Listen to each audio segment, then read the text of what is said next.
Hello friend, welcome to विस्मा classes. आज का टॉपिक होने जा रहा है सामाजिक विकास में शारीरिक शिक्षा की क्या भूमिका है। आज हम जानेंगे, सभी छात्रों के लिए इम्पोर्टेंट है। तो देखेंगे सामाजिक विकास में शारीरिक शिक्षा की भूमिका। शारीरिक शिक्षा केवल शारीरिक स्वास्थ्य और फिटनेस तक सीमित नहीं है, बल्कि यह व्यक्ति के सामाजिक गुणों और व्यक्तित्व विकास में भी महत्वपूर्ण भूमिका निभाता है।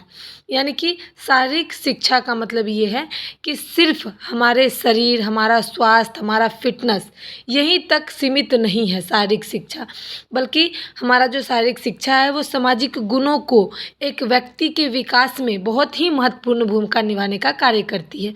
अब हम देखेंगे, पहला है सहयोग और टीम भावना का विकास। खेलों और समूहगत गतिविधियों में विद्यार्थियों को टीम वर्क, सहयोग और साझा लक्ष्य प्राप्त करने की आदत पड़ती है। सहयोग मतलब जैसे क्रिकेट हो गया, बैडमिंटन हो गया, फुटबॉल हो गया, ये सब एक समूह में खेले जाने वाले खेल हैं और उसमें अपना लक्ष्य को प्राप्त करने की आदत जो है विद्यार्थियों में या फिर जो भी है उसमें डालना बहुत ही ज़रूरी है, क्योंकि एक साथ एक लक्ष्य को प्राप्त करना भी बहुत ही ज़रूरी माना गया है। तो वो क्या था, वो समाज के लिए विकास करता है। अगर हम क्रिकेट देखते हैं तो वो किसके लिए विकास करता है? क्रिकेट एक समूह में खेला जाता है और समूह में खेल करके ही लक्ष्य की प्राप्ति होती है और पूरा इंडिया या पूरा पाकिस्तान या पूरा देश के लोग उसको बैठकर देखते हैं। किस लिए? हमारे समाज के लिए। हमारा समाज का, हमारा देश का, हमारा क्षेत्र का बच्चा खेल रहा है। बच्चा एक है क्षेत्र में से, लेकिन वो समूह के साथ खेल रहा है तो सबको अपनापन फील होता है। तो समूह का जो लक्ष्य है वो प्राप्त करना भी बच्चों को सिखाना चाहिए। ईर्ष्या की भावना नहीं सिखाना चाहिए, ये हमारा शारीरिक शिक्षा कहता है। दूसरा है अनुशासन और नियमों का पालन।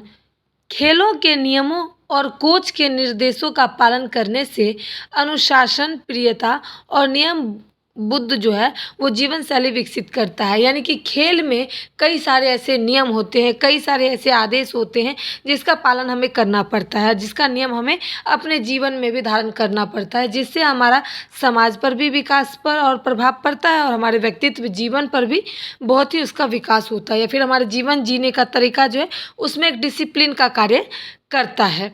अब हम देखेंगे, तीसरा है नेतृत्व क्षमता का विकास। इसमें क्या होता है, मैच हो गया, जैसे मैंने बताया, मैच या प्रतियोगिता में टीम लीडर की भूमिका निभाने से निर्णय लेने की क्षमता का नेतृत्व गुण बढ़ता है। यानी कि कभी कभी 12 मेंबर है, उसमें से एक दिन किसी को टीम लीडर बना दिया, दूसरे दिन किसी और को बना दिया, तीसरे दिन किसी और को बना दिया, तो एक 10-12 जने का हैंडल करना, उसको निर्देश देना, हर चीज़ का पालन करते हुए, ये सब चीज़ भी एक सिखाता है और एक क्षमता को विकसित करता है।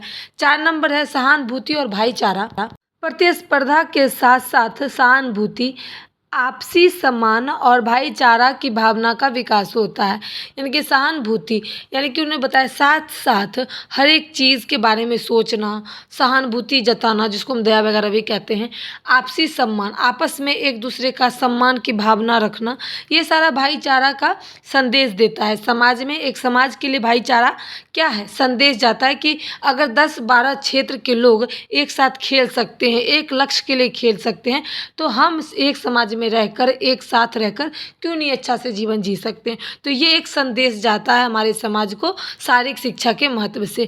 अब हम जानेंगे कि 5 नंबर सामाजिक कौशल का संचार, यानी कि ग्रुप गेम्स, स्पोर्ट्स मीट में भाग लेने से संवाद कौशल, यानी कि संवाद कौशल के बारे में, समाज में घुलने मिलने की क्षमता को बढ़ाता है। यानी कि शारीरिक शिक्षा एक ऐसा चीज़ है जो हम शरीर से खेलते हैं, एक्टिविटी करते हैं, ग्रुप मीटिंग हो गया, ग्रुप डिस्कस हो गया, या फिर गेम्स वगैरह हो जाता है तो उसको ग्रुप में खेलते हैं, जैसे लूडो वगैरह हो गया, चेस वगैरह हो गया, कैरम बोर्ड वगैरह हो जाता है, तो ये सब ग्रुप में खेला जाता है या 2-4 बच्चों के साथ खेला जाता है। तो वो हमारा सांस्कृतिक और हमारी विविधता का सम्मान है।